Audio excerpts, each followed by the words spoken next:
Alright, so now it's time properly for the Clank section, so please be comfortable because the next 30 minutes or something are basically Clank having to move around through these corridors. I mean, let's be fair, it starts perfectly fine.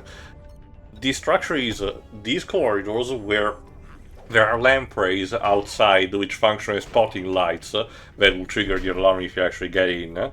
And these robots, henchmen of Klunk in scuba gear that you just need to, there you go, take from behind.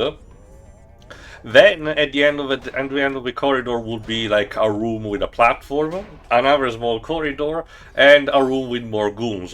This is like repeated like 3 times with something very minimal to spice up the formula, but again, it's representative of the fact that it goes on. Again, remember when I said that the last level of Size Matters was relatively fine, the cloning station, you know? This instead, while on architectural level is fine, continuing the Bond parodies as we mentioned at the end of the previous part and everything, it overstays its welcome very quickly, as you'll probably be able to notice.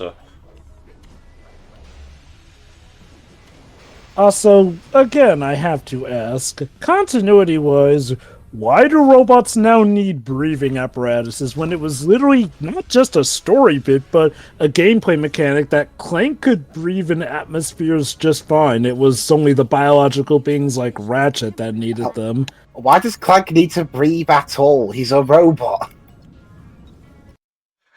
Again, you can just make your argument that are different models and work in a different way. Like, I've seen sci-fi stories try to dance around the subject, you know, very easily.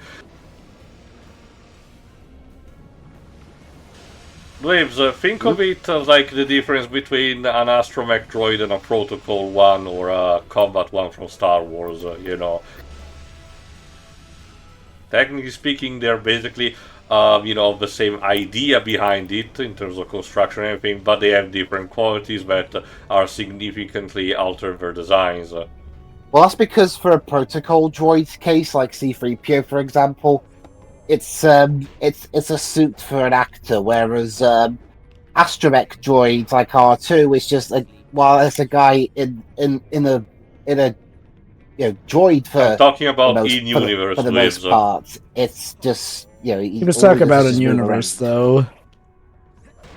Like the idea that they have different functions and thus will have different pros and cons that might, you know, not be some people think immediately. It really is just something that works best if you consider this like an in-story, an in-universe movie of Not to Agent mention, Clank. again, you have to think of it primarily with the mentality of Ratchet and Clank. While the story overall is still relatively serious, this is first and foremost a comedy series. More emphasizing that than say Sly and definitely more so than Jack and Dexter. So Like I've mentioned, my issue with the PSP games is I feel like they emphasize the comedy a little too much to the point where the focus on the story isn't as great. I'll give Agent Clank's plot somewhat credit, though, that I do feel like it at least has more focus than Size Matters, which feels like it tried to throw everything in there. Like, Quark's whole thing about the dad thing was so in and out of the plot that it's basically just there to be a deus ex machina for the final bit. Whereas, at least in this game, Quark's...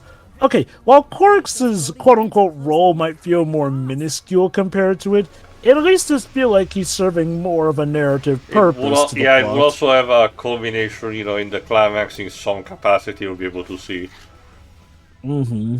And yeah, at the end of the section, right before the room with the ghouls, you have to also use the key, you know, to hack things around. So, in terms of this stage taking long, is it sort of about of an issue with the original, whereas, you know, if you died, you had to go back to No, the checkpoints are still way? fairly, you know, doable. It's just that, you know, the process as a whole goes on. And again, you can tell that it was made for a portable system, but you can just pause on a click and then move on and then reprise it later, you know. Mm-hmm. Well, unless you're playing from experience, unless you're playing Lego Star Wars 2, in which case you switch off the system for a bit, you switch it back on, and the game just freezes. 10 out of 10 iffy working as programming intended. there. But yeah, no. PSP ports were a mixed bag. Yes. Mixed yes, bag they of were. shit. But yeah, no. At least the aesthetic here feels pleasing enough. I forget which Ratchet game it was, but it's definitely better than that one. Oh, that might have actually been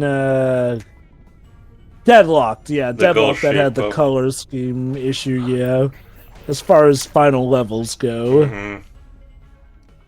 Well, to be fair, again, for that one, the real final level was still inside the Dread Zone station, but I get what you mean. Hmm.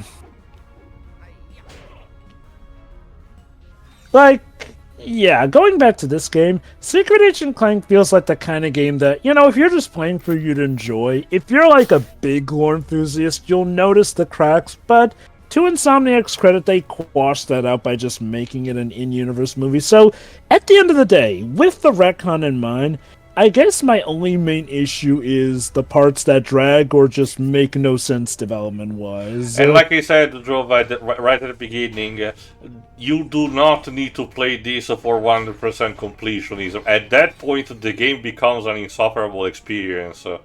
Really? Dare I ask how? I already told, the skill points are way too much, 60 plus, I forgot the exact number.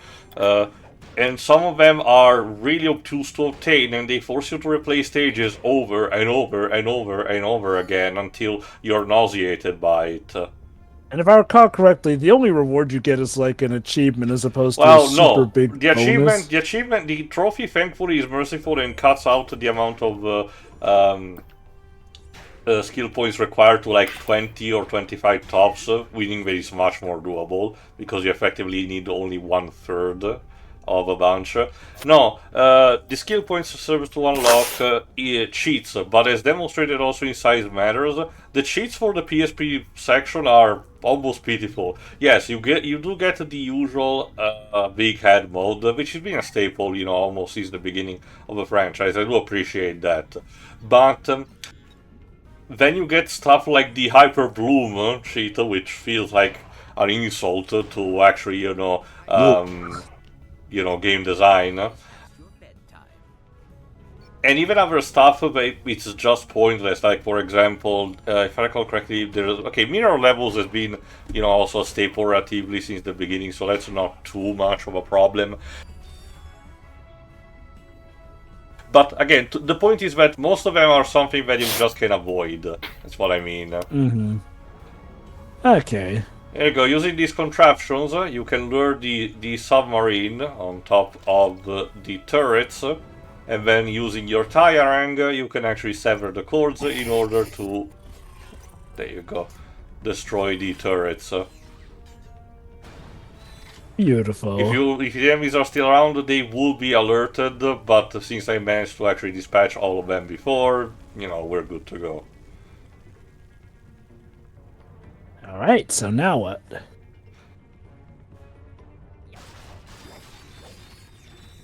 This is another thing. Despite the speed of Clank being powered up for this game, as you can see, like I said, also his combat moves are faster. Because this level design is bigger than the rest of the game, that still means a lot of things to travel through, and again, it also will not help with the level going on and on and on, despite everything. It is. It's all the aspects that culminate, basically. Like, I mean, Klunk, I feel, is a character who is made to be played in short bursts, not really get his own game, which, now that I think about it, might be why they threw in as much as they did for this game. Again, I like the idea of having to focus more on stealth, because that would be something that Clank will be more, excelling at other than puzzle solving. It's logical on that front. But even with the gadgets that you're given, Clank, the game still expects you to actually have a proper combat section in some specific areas, including the final boss fight against Klunk.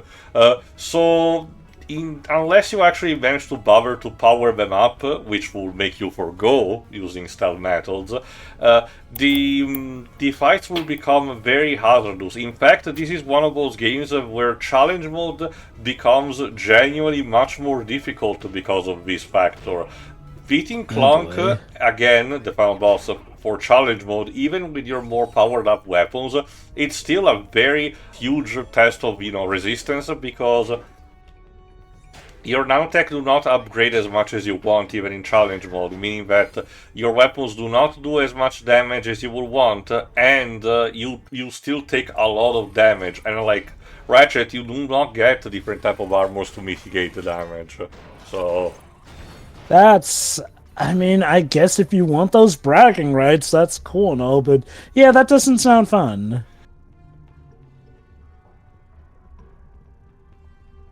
For the purpose of what I need to show, and for most of the skill points and the platinum trophies, you do not need to beat the game in challenge mode, thankfully. So it's not technically about that. And again, you can access the treehouse this time around without having to collect all the skill points. It's actually one of the things you can do in challenge mode throughout of it, as I will showcase in the next part. At the very least, if you want to know about stuff like the developer's commentary on some stuff, you're not required to have some particular asinine conditions that will hamper you. I guess even they realized how tough the game was going to be for that. I know this is technically the finale, but I might as well ask. You've mentioned your issues with the game, but would you say overall your issues with the game are more so in like the mechanical operation of it, or by concept? The execution, I guess that's the way to define it. Because like I said, I like the idea of Clank using the in-universe stuff as secret agent to have some variety in missions, enemy types, and weapon designs, and then relegated Ratchet to a minor role. And I do like the idea of Quark, being so stupid and full of himself that he literally makes shit up as it goes on, and you have to adjust with the punches that are thrown at you, with some creative scenarios. Same also goes for the gadget bots. The problem is that, again, when you put all of these together, I wouldn't even argue it's a too many cooks in the kitchen scenario. It's more of a case where I think it's just a matter of they were too enthusiastic and let each single section potentially be repeated just a bit too much, or being dragged on just a bit too much. It does feel a bit like they had all these ideas, but somehow they knew this was going to be their last game, so they threw in everything. Okay, for Ratchet and Clank, yes, but as mentioned inside Matters, this was relatively just the beginning for high impact games. They did stuff. This is why. Oh yeah. I'm talking strictly for Ratchet and Clank or whatnot in regards to ideas, because I can get it, when you have a certain story or ideas in mind, but they'll only feel like they really apply to this one chance you get. I think a better way to fix all of this would have effectively make you more powerful in some kind of way. Make you, as the game progresses, having your gadgets actually genuinely do more damage. There are some ideas like the Tyrang being thrown in multiple cases the more the weapon levels up. That's a neat concept. But in general, I argue the balancing is still a bit too much in the enemy favors in order to favor the stealth, which makes the actual mandatory combat sections the more painful. And speaking of the stealth, I feel another thing that could have been done to improve is for them to cut back on the rhythm sections. Like, some of them don't even make sense as rhythm sections, but they clearly were not working with the PSP in mind, given a lot of the lag issues which carry over even to this version of the game. Like, I feel like, okay, keep it for maybe the dance sequence, since that's fair enough, but a lot of these other ones, even a flipping card game, I feel like, no, those did not need to be rhythm sections. And again, in case you're wondering why I did not mention stuff like if I wondered if the card game was genuinely supposed to be a card game that they just had to work around with what they had, at the last second.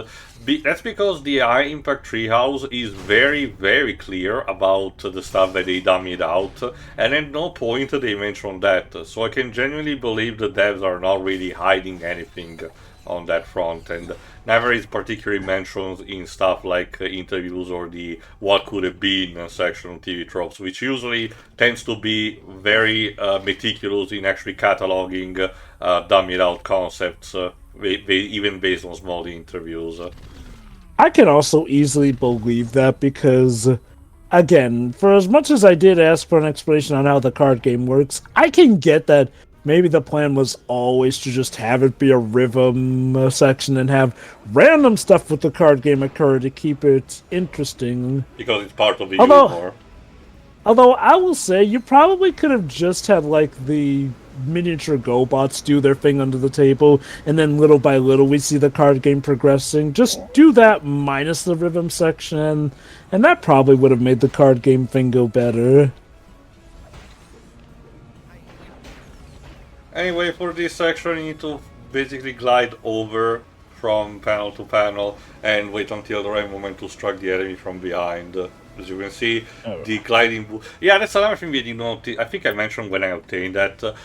For the gliding section, you can kind of tell that this is very different because Clank completely forgoes his helipack. This is the only game where it doesn't appear, and instead adds his own gadgets, the jet boots, that actually allow you to do that. As James Bond, yo. Pretty much. Although it's funny because starting with Cranking Time, Ratchet is gonna get a pair of jet boots on his own.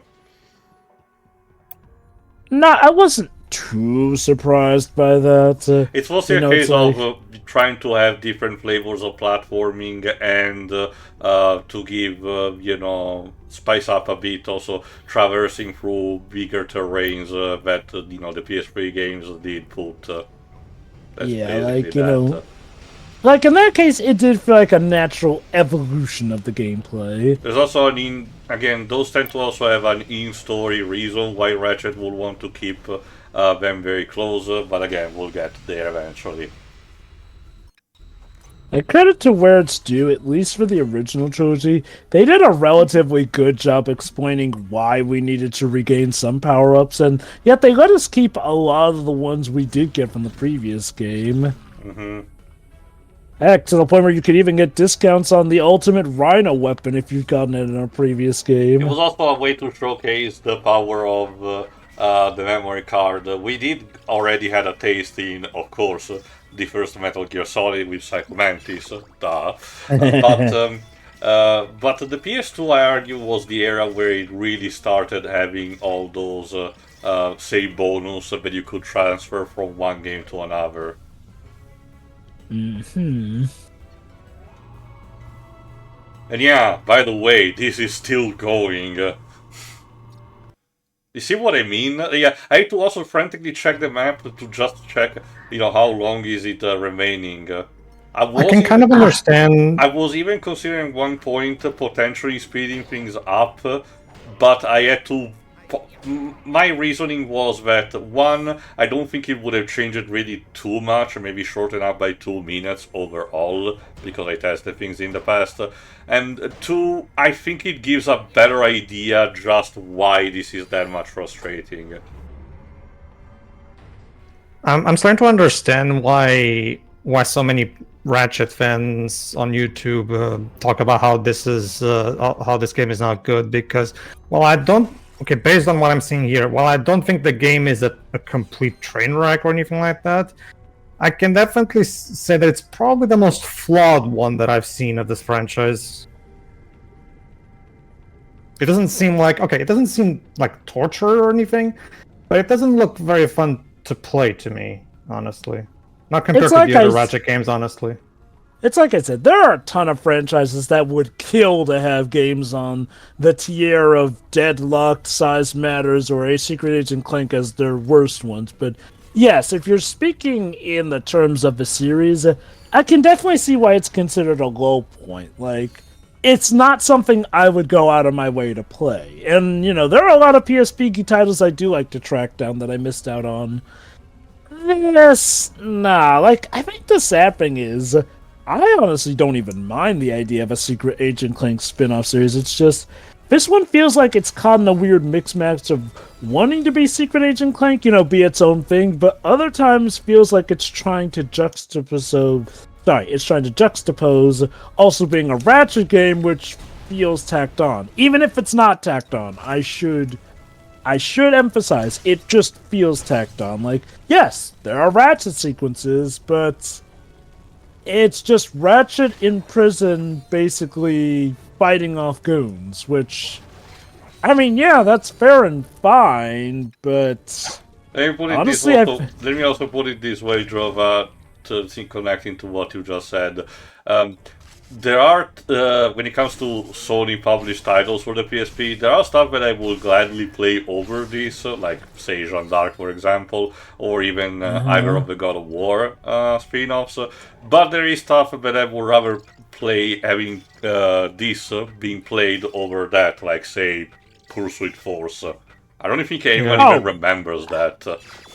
I've even been playing that game recently, even. So. It did got released recently, both of them, but it's literally nothing. Again, it was a nice attempt to try to have another, you know, original IP for the PSP, but it really is not that much.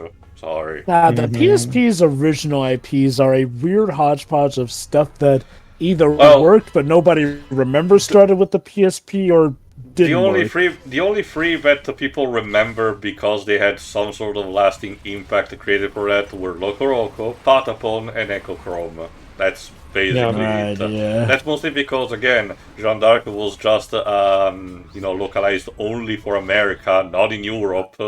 Still boggles my mind. Even though the game takes place in Europe. I really don't understand what was the thought process there.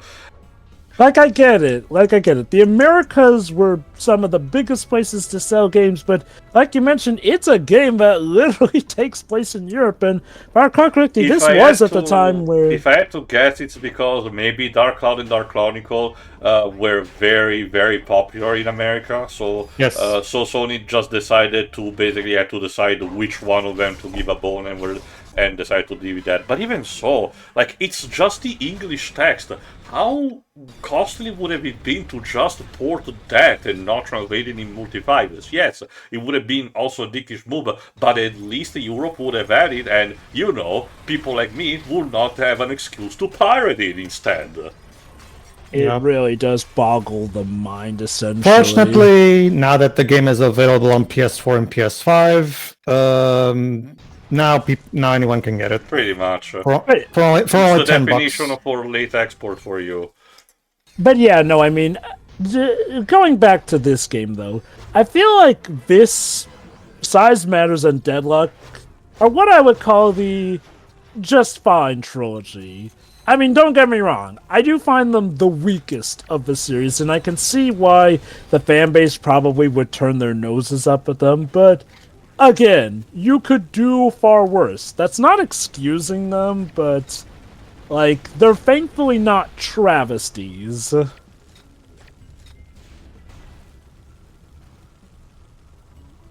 I will say, if anything, I'm just a bit more frustrated that this one wasn't more interesting, because, again, for as much as I snark about how much this game I think we're done. We're about to face Klunk. Yo. Be slowing down in your old age. I am still spry enough to deal with traitorous scum like you. Still the right. Traitorous?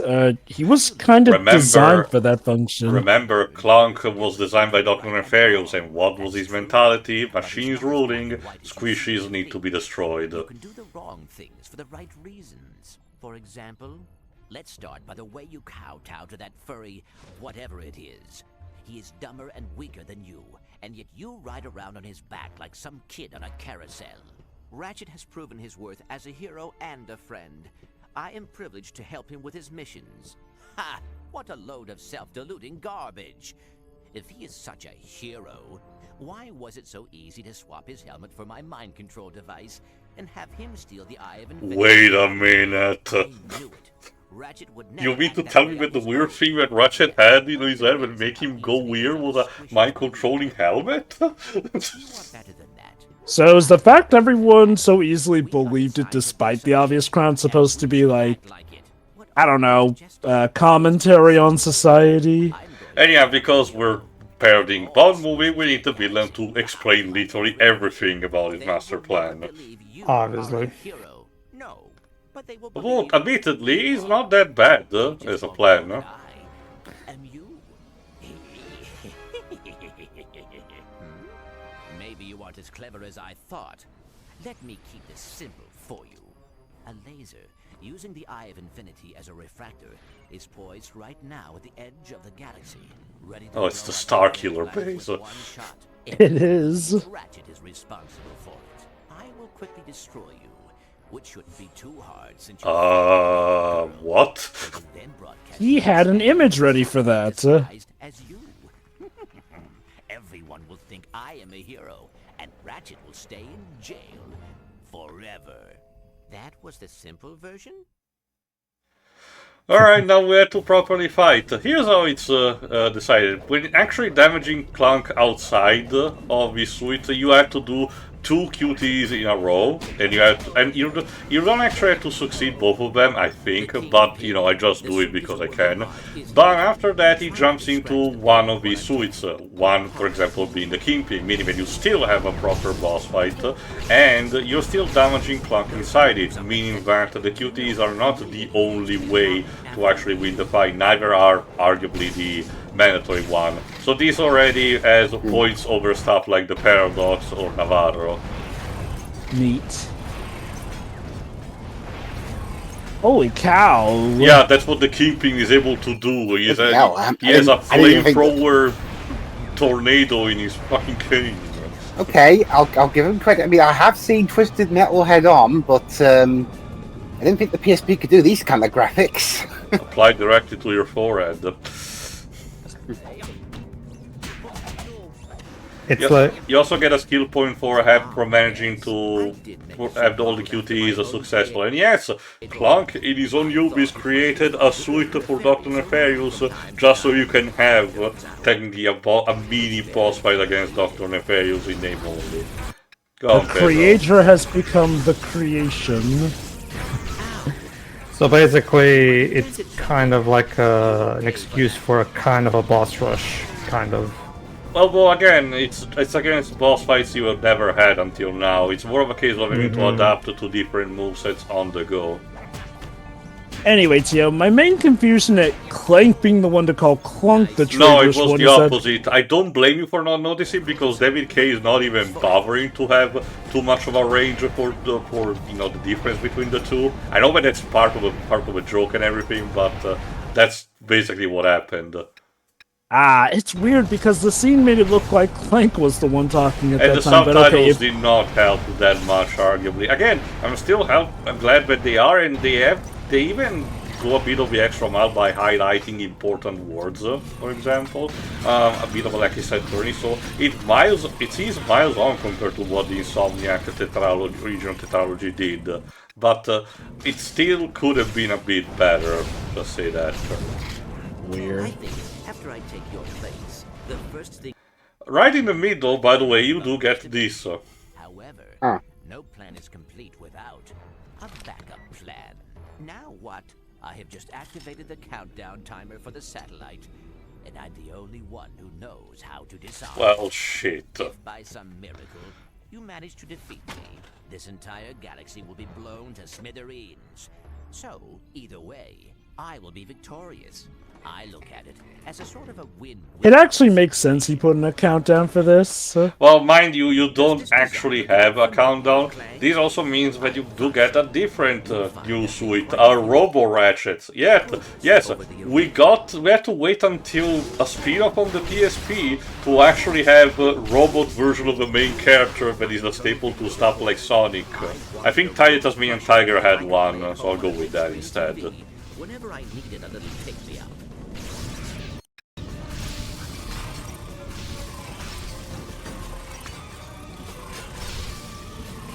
Your hopelessly outmatched. But don't let it get you down. You know what they say about old dogs. I mean, I guess you can count Shadow Mario as the closest. Let's Mario's go had. with Sonic. It's more you know, on point. Yeah.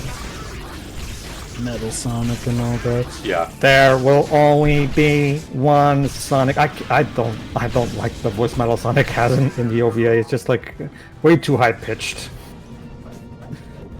We'll have to see if Yeah, the port I mean, will be the voice fixed or that- not.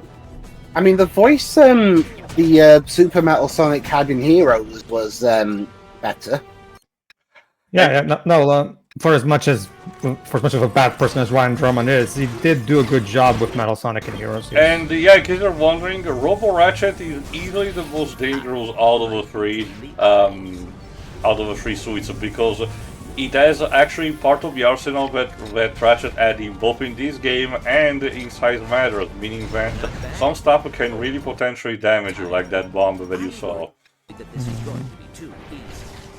This is much more satisfying. Again, as you can see, the fight is still very doable with the level of the weapons that I have right now, but this is what I mean why in challenge mode it becomes, well, challenging, because you have more limited options and Klunk hits more like a truck in that version.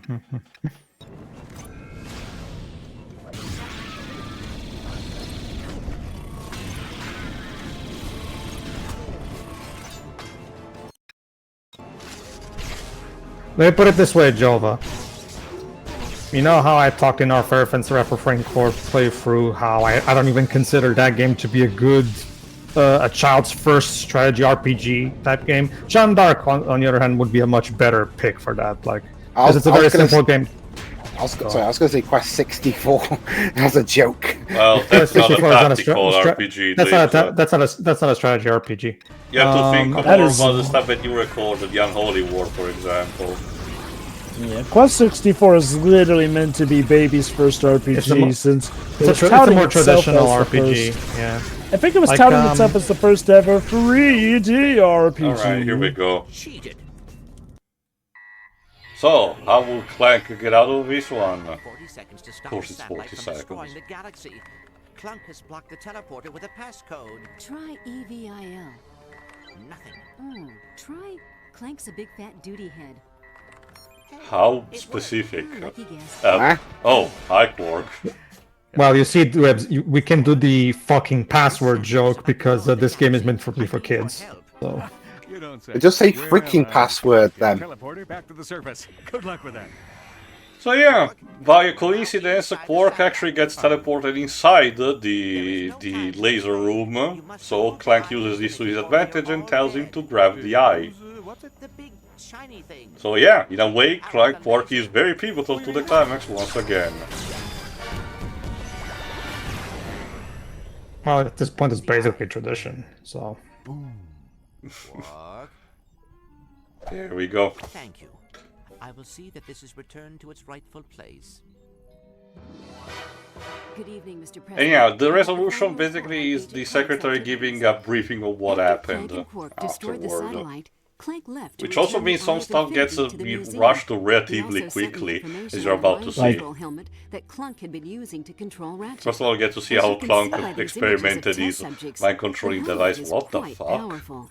The agents The fact that Ratchet gets away with just a pat on the back, again, we don't see the warden anymore. What a shame. He got a full pardon.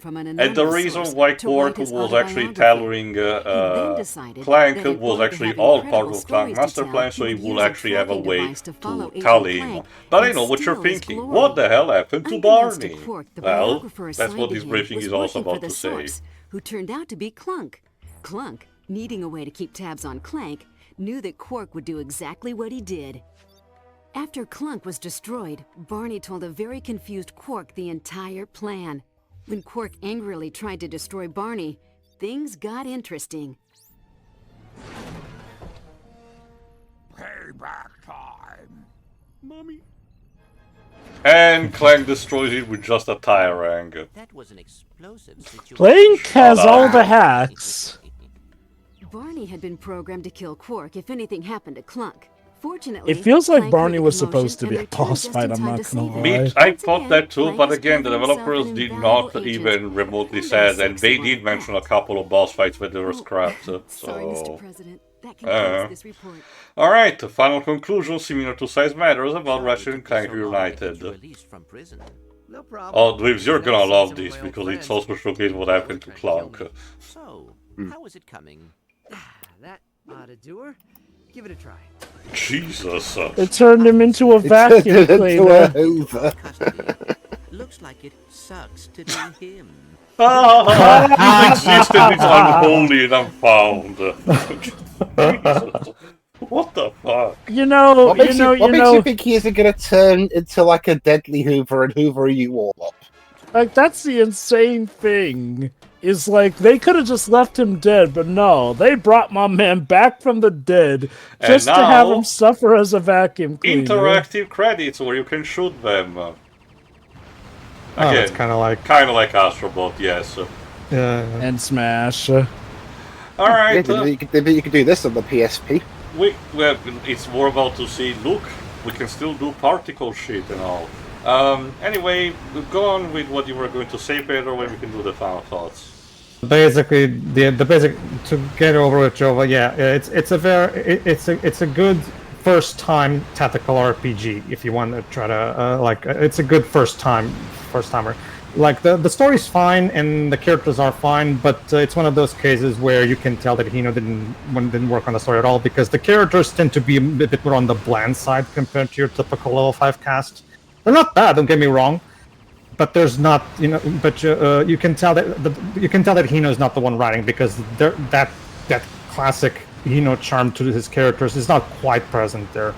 But Is he credited anywhere for that game? he's only the producer. He was only the producer on that game because remember at the time that game was being made, he was busy with other things. It's also very specific and not much something that the company would have done, alternate history based on a real historical events, which involved, the gruesome death of a real-life person and turning into basically a medieval equivalent of Sailor Moon.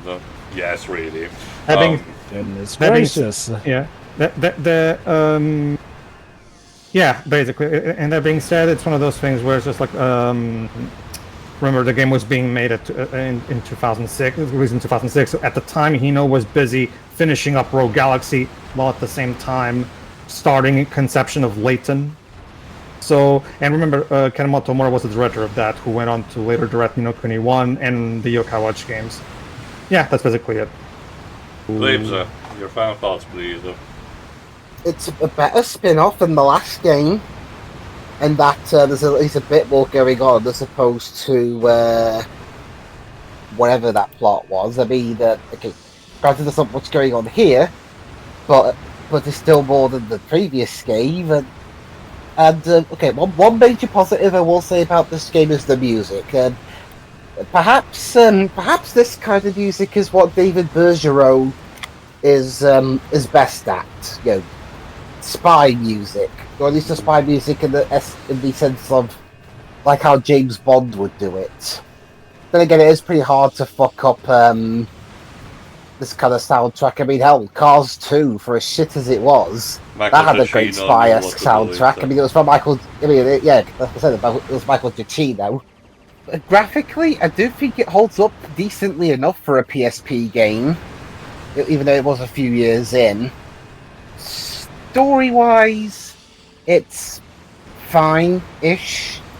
I mean, it does basically what it says on the tin: Clank, but a secret agent. While Ratchet is being framed and otherwise has those very weird prison jokes, like I didn't think would be in this kind of game. I'm just surprised Don't Drop the Soap wasn't in here. Reminder that, not super directly, but the Powerpuff Girls did have that. And I mean the original one. As the resident Bond fan, how much did you appreciate the parody aspect? It was fine enough. It was just let down by the not very good puns. I mean, hell, a lot of the time the jokes didn't even really add up. Like, I was like, come on, guys, you could have just so easily have done this other one, and it would have been at least a bit funnier than what you actually came up with. But in terms of aesthetics, it definitely got it down. You know, the gadgets, there's not so much of the ladies here actually. There are a couple, you know, the Countess on Glaciara and the lady that Clank challenges at the car game. And I guess, weirdly, there's no cat. What? You know, Blofeld and the cat. There's no cat equivalent. You know. Yeah. I'm guessing, to be fair, maybe they weren't trying to go specifically for Blofeld since, well, for starters, we actually see both his faces relatively quick enough. Well, considering what the twist is in Spectre, it will be more like Larius in hindsight. So. Well, this came out before Spectre, Yeah, so... that's what I mean. I swear, I hear people either say Spectre's one of the You'll greatest see, or one of the Joe, worst. Yeah, that's what I see too. But yeah, it's a solid enough spin-off. But yeah, it's perfectly solid, but unremarkable. But hey, I'll take unremarkable over just flat out really dull like the last game was. All right, Pedro. Yeah, it doesn't look very good. Like, there's a lot of QTEs from my liking. The story is whatever. Like, honestly, when it comes to being a Bond parody, it's not all that funny. Like, this should be a slam dunk. But the writing is not particularly inspired. I mean, David K is good as always. So, but aside from that, it's just it's not torturous, like I've said before, but at the same time, it's nothing remarkable. As for the gameplay, based on what I'm seeing here, yeah, I've never gotten around to playing this one, and I have to say, watching the entire game now, I'm still not particularly in a hurry to give this one a shot, honestly. And I could if I wanted, because I have a Premium Plus subscription, so I can download the game right now if I wanted. But looking at this, I'm not really in a hurry to try it out. It doesn't look all that fun to me. It doesn't look like a fucking disaster or anything like that, but I can definitely see why people claim this is the lowest point of the franchise. Even Size Matters, I felt like had a bit more to it. This, I don't know. It could have been a really fun spin-off if the writing was on point with the secret Agent Clank sections of the main games, but it's not really on par. I'm torn between bad and mediocre. Like, it's just like these final sections, like Theo said, don't look particularly fun. So again, it looks like it's an interesting case of like mediocre at best, bad at worst. Like, it doesn't look all that special, and yeah, definitely not something that I'm gonna go out of my way to play unless I really am out of options. But that's it. I don't really have much more to say. Java. Well, as far as Baby's first James Bond parodies go, I've seen worse. Alright, I'll just start off with my general summarization of it. It is not the worst game I've ever seen, but in terms of Ratchet and Clank games, yeah, I can see why this is on the low tier. Okay, I'll just start off by saying, yes, I understand that it was retconned retroactively to be an in-universe movie of A Secret Agent Clank. That does not change the fact that upon this game's first release, it was presented as being in the continuity of Ratchet and Clank, and I'm sorry, it feels like it does way too much. Like, okay, if it wanted to pass itself off as being an in-universe Secret Agent Clank film, then Ratchet wouldn't have even been a thing, since, as pre-established, Ratchet was at best an actor in one of those, never actually a character starring as himself in one. I feel like this should have just had that Looney Tunes back in action twist where it turns out at the end, cut, wrap, and that's the end of, like, the movie that they're filming or whatnot. And the thing is, they clearly did do their research on the franchise since they brought back a deep cut like Klunk of all people, not to mention some other very specific plot details from previous games, yet they apparently forgot that Clank himself is not actually a secret agent. Now, comparing this to Size Matters, some of the gameplay aspects in this I do like better, I'll give him credit also. I do like the final boss here better. Granted, that might just be for the normal one because the challenge mode sounds like it is not fun to say the least. The thing that baffles me the most are the rhythm sections because they feel like more often than not they do not work, they do not flow well, either in concept or in execution, especially in execution with the lag. And I'm sorry, but the fact that they made stuff like a card game scene or what can be attributed as trivia part of rhythm just boggles the mind. I can get that maybe they hadn't thought up a card game for it, but I'm sorry, it all being a rhythm game, when it could have just been those sequences with the GoBots that Clank has, honestly makes it feel like they were just stacking as much as they could on to pad some of the stuff here and there. Now, to be fair, the base gameplay itself doesn't feel terrible. I feel the stealth works well and fine enough. Though that said, because you're playing as Clank, who is much smaller than Ratchet, it will feel like you're moving through some of these environments much slower. Case in point, the final level, which as Teal mentioned, drags.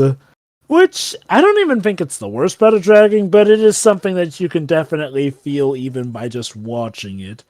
Thank goodness for stuff like the rewind function of this one, too. I mean, granted, it seems like the checkpoint system isn't the worst everywhere, but it feels a bit haphazard. I can definitely say this feels like a game that was originally meant to be portable, because it has that feeling of, okay, this bit's frustrating you, just close the system, but keep it charged so you can get back immediately to where you were, essentially.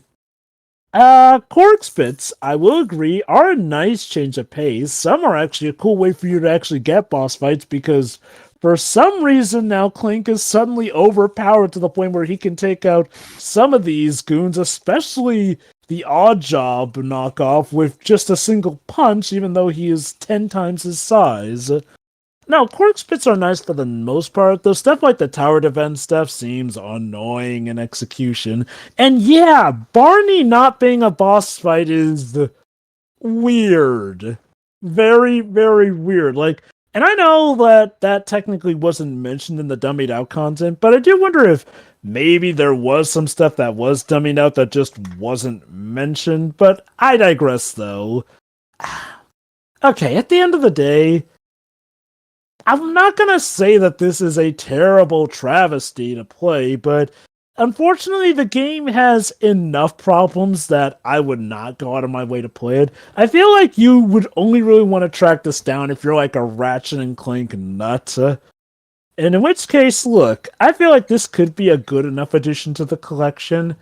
But at the end of the day, I am gonna have to strike this as a bit more mediocre. Like, if I had to pick between this or Size Matters, I'd probably go with Size Matters, since Size Matters actually feels like a mainline Ratchet game, just downsized to a portable system. This feels like something that should have just committed to being a spin-off, but felt like it was stuck between two worlds, essentially. It's not the worst, but it is far, far, far from the best or what I would call really good. Like, I'd say it is fine enough. I'm Alright. not mad, just a bit disappointed. To Tio. conclude, yeah. Uh, it's conflicting. On one hand, I do appreciate things in this a lot more than in Size Matters, like the aesthetics, a lot of the jokes, the parody aspect, and the gameplay variety to an extent. But the execution can make this a very frustrating experience. And I can see why it ticks away so many people off, especially considering how different it is compared to the rest of the franchise. I argue it's still better than Deadlocked at the end of the day. Sure, Deadlock plays it safe by being closer to to the main franchise in terms of gameplay, so it is more safe for one to do it. But well, this one instead tries to be very different, radically different in how it approaches the actual gameplay component. But I argue it still would be manageable if it wasn't for the fact that when you're actually aiming at more completionism and towards the end, the game just decides to basically pull the rug from under your feet and tell you to walk through the mud for the finishing line.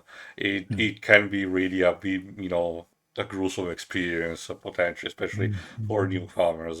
Thankfully, again, if you want to platinum the game for this updated release, it is still more doable, and the percentages reported on PSN profiles do showcase that despite everything, it's still manageable. For people. The voice acting is perfectly fine as usual. The music, like I said, is probably some of the best that David Bergeron did. I'd bother in between parts to start to listen again to some of the tracks from Rift Apart just to see, to hear properly the difference. And yeah, I argue at that point with Mark Mothersbaugh, the franchise does try to have a bit more personality instead of, either being just, ambiental stuff or overly whimsy. It tries to be a bit more Star Wars-esque, but probably for the better considering what kind of situation Rift Apart is. So, if the franchise continues with having Mark Mothersbaugh as the composer, I argue we finally may be able to have a more musical impact, on it. But this to say again that for this game, David Berger, I argue, did his best, probably some of his best work with the Bond parody stuff.